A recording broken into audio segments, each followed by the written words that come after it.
আমি আপনার ছবি দেখতে চাই। আমি যেদিন আপনার সামনে আসবো সেদিন না হয় আমাকে দেখে নিন। তাহলে কবে দেখা করব আমরা? দেখা না করলে কিন্তু আমি আর কথা বলবো না। প্রথমে না চাইলেও পুষ্পর জোড়াজড়িতে দুদিন পর ক্যাম্পাসে দেখা করার প্ল্যান করি আমরা। কি পরে আসার কথা? হলুদ টি শার্ট পরে আসবে বললো। হলুদ টি শার্ট? এই ছেলে এ পুষ্পর সাথে কোন দিক থেকে যায় শুনি? তুই একটু চুপ থাক না প্লিজ। আমার কি বিয়ে হচ্ছে?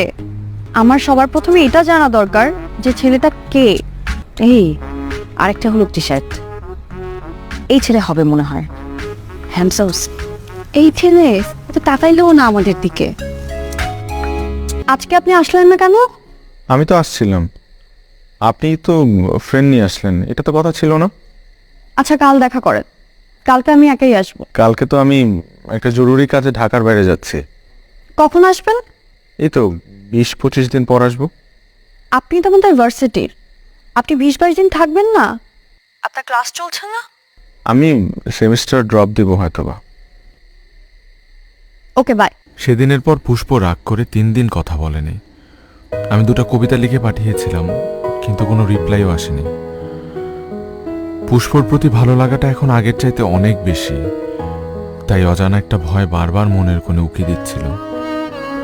এভাবে আরও একটা দিন চলে গেল। তারপর আমি একটা মেসেজ পাঠাই। কেমন আছেন? দেখেন, আমি আমার ইমোশন লুকাতে পারি না। আপনাকে দেখার ইচ্ছা আমার দিন দিন বাড়তেছে, আপনি কেন বুঝতেছেন না? দেখেন, আর তো মাত্র 17-18টা দিন।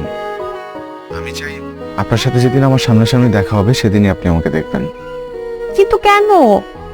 আপনার সাথে যেদিন দেখা হবে সেদিন বলি প্লিজ, তারপর আপনি যা বলবেন আমি রাখবো। ঠিক আছে। আচ্ছা, আপনি না গান শুনতে চেয়েছিলেন, শুনবেন? কি করছো? ঝড় দেখছি। বৃষ্টি ভালো লাগে? অনেক, কিন্তু মা ভিজতে দেয় না, ঠান্ডা লেগে যায় তাই। ভিজতে চাও গল্প নয়?